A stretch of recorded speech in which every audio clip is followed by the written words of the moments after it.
Hello friends, welcome back to my channel. இன்றைக்கான வீடியோவில் pimple clear பண்ணுற ஒரு ஸ்கின் கேர் ரொட்டீன் தான் பார்க்க போகிறோம். அண்ட் இது ஃபுல்லாகவே இமாலயா பிராண்டில் தான் நம்ம எடுத்துக்கிறோம். இது காஸ்ட்டும் கம்மி அண்ட் ஆல்சோ எஃபெக்டிவாக இருக்கிறதுனால இந்த பிராண்ட் சூஸ் பண்ணிக்கிறேன். இப்போ வீடியோக்குள்ளே போகிறதுக்கு முன்னாடி கீழே இருக்கிற ரெட் கலர் சப்ஸ்கிரைப் பண்ண ப்ரெஸ் பண்ணிக்கோங்க. பக்கத்தில் ஒரு பெல் பட்டன் இருக்குது, அதையும் ப்ரெஸ் பண்ணி ஆல் கொடுத்துக்கோங்க. அப்போ தான் நான் போடுற வீடியோஸ் உங்களுக்கு நோட்டிஃபிகேஷனாக வரும்.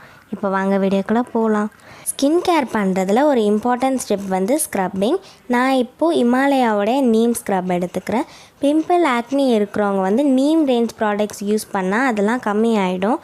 அண்ட் நீம் ரேஞ்சில்னு பார்த்தா இமாலயாவில் நீம் ஸ்க்ரப் வந்து கம்மி ப்ரைஸ்லேயும் இருந்துச்சு. அண்ட் ஆல்சோ இது எஃபெக்டிவாக இருக்குதுன்னு சொல்லிட்டு நிறைய பேர் சொன்னாங்க. அதனால் நான் இதை வாங்கி ட்ரை பண்ணேன். இது ஓப்பன் பண்ணால் ரொம்ப சின்ன சின்ன பார்ட்டிகல்ஸ் இருக்குது. ஸோ நம்ம ஸ்கின்னை வந்து அது டேமேஜ் பண்ணாது. சில ஸ்க்ரப்லலாம் வந்து பெரிய பெரிய பார்ட்டிகல்ஸ் இருக்கும். அது நம்ம ஸ்க்ரப் பண்ணுறப்ப நம்ம ஸ்கின்னையும் சேர்த்து டேமேஜ் பண்ணிடும். பட் ஆனால் இதில் சின்ன சின்ன பார்ட்டிகல்ஸ் இருக்கிறதுனால டெட் செல்ஸை மட்டும் ரிமூவ் பண்ணும். டெய்லி யூஸ் பண்ண வேணாம். ஒன் டே விட்டு ஒன் டே வந்து நம்ம ஸ்க்ரப் பண்ணாலே போதும். நம்ம ஸ்கின்னில் இருக்கிற டெட் செல்ஸ்லாம் ரிமூவ் ஆகி உள்ளேருந்தே வந்து நல்ல ஒரு க்ளோ வந்து கிடைக்கும் நம்மளுக்கு. இது வந்து 4 to 5 minutes நல்லா ஸ்க்ரப் பண்ணணும். ஸ்க்ரப் பண்ணிவிட்டு நல்லா ப்ளெயின் வாட்டரில் வாஷ் பண்ணிவிடுங்க. அப்போ நம்ம ஸ்கின் வந்து கொஞ்சம் க்ளோவாக இருக்கும் அண்ட் டெட் செல்ஸ் எல்லாம் ரிமூவ் ஆகிடும். இப்போது ஸ்க்ரப் பண்ணி முடிச்சுட்டோம். அடுத்தது வந்து ஃபேஸ் வாஷ் வந்து யூஸ் பண்ணலாம்.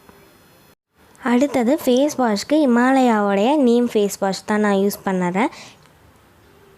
இந்த ஃபேஸ் வாஷ் வச்சு தான் நம்ம வந்து ஃபேஸை கிளென்சன் பண்ண போகிறோம். இது டெய்லி நம்ம யூஸ் பண்ணிக்கலாம். டெய்லி மார்னிங் அண்ட் ஈவினிங் வந்து இது யூஸ் பண்ணலாம்.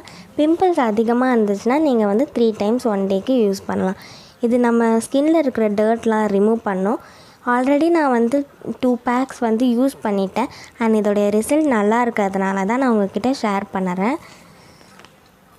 இதுவும் லோ பட்ஜெட்டில் நீம் ரேஞ்சில் இருக்கிற ஃபேஸ் வாஷ். அண்ட் இது எஃபெக்டிவாகவும் இருக்குது, காஸ்ட்டும் கம்மியாக இருக்குது. இது வந்து ஜெல் டைப்பில் தான் இருக்கும். இது வந்து நம்ம ஃபேஸில் வந்து நல்லா மசாஜ் பண்ணிவிட்டு க்ளீன் பண்ணிக்கலாம். ஃபேஸில் இருக்கிற எக்ஸஸான ஆயில், அதுக்கப்புறம் டர்ட் அண்ட் பாக்டீரியாஸ் அதெல்லாம் இருந்தால் கூட இந்த ஃபேஸ் வாஷ் வந்து ரிமூவ் பண்ணிவிடும். அண்ட் ஆல்சோ இதோடைய ப்ரைஸ் வந்து ஸ்டார்டிங் ஃப்ரம் 15 rupeesலேருந்து இருக்குது. இந்த ஃபேஸ் வாஷ் போட்டு நல்லா 2 minutes மசாஜ் பண்ணினதுக்கப்புறம் ப்ளெயின் வாட்டரில் வாஷ் பண்ணிடலாம். இப்போ நெக்ஸ்ட் ஸ்டெப்க்கு போகலாம். அடுத்தது வந்து இமாலயாவுடைய பிம்பிள் கிளியர் க்ரீம். இந்த க்ரீம் வந்து நைட் டைமில் மட்டும்தான் யூஸ் பண்ணணும். ஏன்னா இந்த க்ரீம் கொஞ்சம் திக்காக இருக்கிறதுனால நம்ம ஸ்கின்ல ஈஸியாக அப்சர்வ் ஆகாது. ஸோ நைட் டைமில் மட்டும் நம்ம யூஸ் பண்ணிக்கலாம். அண்ட் இதோடைய ப்ரைஸ் வந்து 45 rupees அண்ட் 20 grams வந்து கொடுக்குறாங்க. இந்த க்ரீமோடைய டீட்டெயில்டான ரிவ்யூ வந்து நான் ஆல்ரெடி போஸ்ட் பண்ணிக்கிறேன். அந்த வீடியோவோட லிங்க் வந்து நான் கீழே டிஸ்கிரிப்ஷன் பாக்ஸில் கொடுக்குறேன், பார்த்துக்கோங்க. யூஸ்வலாக என்னோடய ஃபேஸில் வந்து பிம்பிள்ஸ் அவ்வளோவா வராது. பட் ஆனால் நான் ஒரு ப்ராடக்ட் யூஸ் பண்ணேன். குங்குமாதி தைலம் வந்து நான் ஒரு 1 weekக்கு யூஸ் பண்ணேன். ஸோ அதோட எஃபெக்ட் வந்து என்னோடய ஃபேஸ் ஃபுல்லாக பிம்பிள்ஸ் வர ஆரம்பிச்சிச்சு. ஒரு பிம்பிள்ஸ் போனால் இன்னொன்று வந்துகிட்டே இருந்துச்சு. அண்ட் இதை எப்படி ஸ்டாப் பண்ணுறதுனே எனக்கு தெரியல. நிறைய ஹோம் ரெமெடிஸ் அப்புறம் நிறைய ப்ராடக்ட்ஸ்லாம் யூஸ் பண்ணேன். பட் எதுவுமே வந்து எஃபெக்டிவாக இல்லை. அப்போ தான் நான் இந்த ப்ராடக்ட் யூஸ் பண்ணேன். ஒரு 1.5 monthலேயே வந்து என்னோடய பிம்பிள்ஸ் ஃபுல்லாகவே போயிடுச்சு. அண்ட் அகெயின் பிம்பிள்ஸும் வர்றதில்லை. ஸோ தான் நான் வந்து இந்த ப்ராடக்டோடைய ரிவ்யூ வந்து உங்கள்கிட்ட ஷேர் பண்ணுறேன். சூன் குங்குமாதி தைலமோடைய ரிவ்யூவும் அதில் எனக்கு வந்து எஃபெக்டும் வந்து நான் இன்னொன்று வீடியோவில் நான் ஷேர் பண்ணுறேன். இந்த க்ரீம் வந்து நம்ம பிம்பிள் எங்கே இருக்குதோ அங்கே இந்த மாதிரி அப்ளை பண்ணி மசாஜ் பண்ணி விட்டுடுங்க.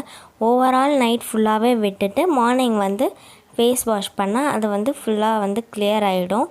அண்ட் இது கண்டினியூஸாக யூஸ் பண்ணால் உங்களுக்கே நல்ல டிஃப்ரென்ஸ் வந்து தெரியும். இதோடைய டீட்டெயில்டான வீடியோ ஆல்ரெடி போஸ்ட் பண்ணிக்கிறேன். அந்த வீடியோ லிங்க்கும் நான் கீழே டிஸ்கிரிப்ஷன் பாக்ஸில் கொடுக்குறேன், போய் பார்த்துக்கோங்க. அண்ட் மார்னிங் வாஷ் பண்ணிவிட்டா அவ்வளோதான். இதுதான் வந்து பிம்பிள் கிளியர் பண்ணுறதுக்கான ஒரு low budget skin care routine. இதை நீங்களும் ஃபாலோ பண்ணி பாருங்கள் அண்ட் ட்ரை பண்ணி பாருங்கள். அண்ட் இது மாதிரி நிறைய வீடியோ வேணும்னா கீழே கமெண்ட் செக்ஷனில் கமெண்ட் பண்ணுங்கள்.